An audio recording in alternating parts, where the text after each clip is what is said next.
കൽപ്പണിക്കാരനായ ജോയ് മാനാഞ്ചേരി കുന്നിന്റെ 9ാമത് പുസ്തകത്തിന്റെ പ്രകാശനം പുത്തൻവേലിക്കര സുനിൽ ഹാളിൽ നടന്നു. പ്രതിപക്ഷ നേതാവ് വി.ഡി. സതീശൻ പ്രകാശന കർമ്മം നിർവഹിച്ചു. കൽപ്പണിക്കാരനായ ജോയ് മാനാഞ്ചേരി കുന്നിന്റെ 9ാമത് പുസ്തകമായ ദൈവത്തിന്റെ കയ്യൊപ്പ് പ്രതിപക്ഷ നേതാവ് വി.ഡി. സതീശൻ പ്രകാശനം ചെയ്തു.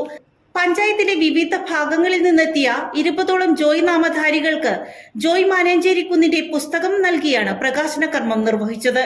ജോയിയുടെ ഇനിയുള്ള എല്ലാ പുസ്തകങ്ങളുടെയും പ്രസാധനം താൻ ഏറ്റെടുക്കുന്നതായി പ്രതിപക്ഷ നേതാവ് അറിയിച്ചു.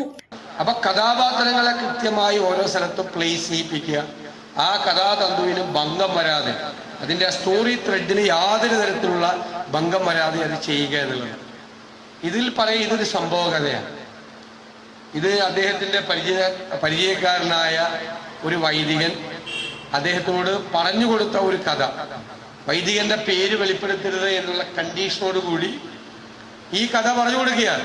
ആകെ അദ്ദേഹം പറഞ്ഞിട്ടുള്ളത് കഥാനായികയുടെ പേര് മാത്രമാണ് പറഞ്ഞിരിക്കുന്നത്. ഈ പേരിട്ടോളാണ് സജിനിയുടെ പേര് ഇട്ടോളാൻ മാത്രമാണ് ആ വൈദികൻ അദ്ദേഹത്തിന് കൊടുത്തിട്ടുള്ള അനുവാദം. ബാക്കി ഒരു അനുവാദമില്ല. ബാക്കി ആ സ്റ്റോറിയാണ് പറഞ്ഞിരിക്കുന്നത്. എന്നോട് ഒരാൾ ഒരു സ്റ്റോറി പറഞ്ഞിട്ട് നാളെ നോവലാക്കണം എന്ന് പറയാൻ എന്നെ കൊണ്ട് പറ്റില്ല. അത് എഴുത്തുകാരനെ പറ്റുള്ളൂ, ജോയിക്കേ പറ്റുള്ളൂ. ജോയി അത് അതിമനോഹരമായി കേട്ട ഒരു കഥ, ഒരു സംഭവ കഥ.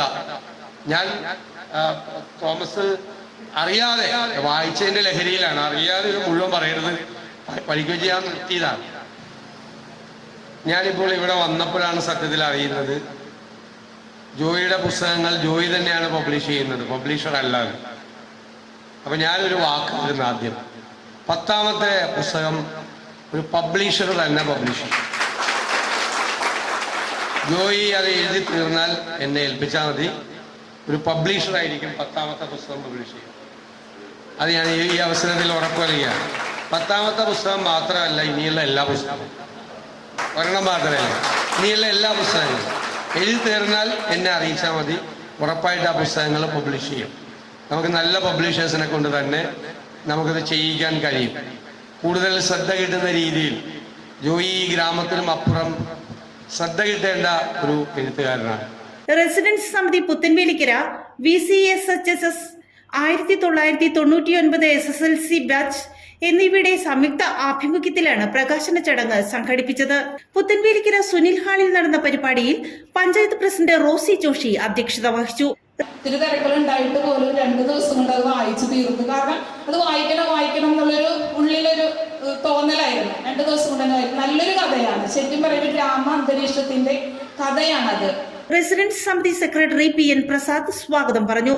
റെസിഡൻസ് സമിതി പ്രസിഡന്റ് PJ തോമസ് പുസ്തകം പരിചയപ്പെടുത്തി. പഞ്ചായത്ത് അംഗങ്ങളായ VR Sreejith, Kunjayyappan, father Noel Kurisingal, AB Sabeesh എന്നിവർ സംസാരിച്ചു. ജോയ് മാനാഞ്ചേരി കുന്ന് നന്ദി പറഞ്ഞു.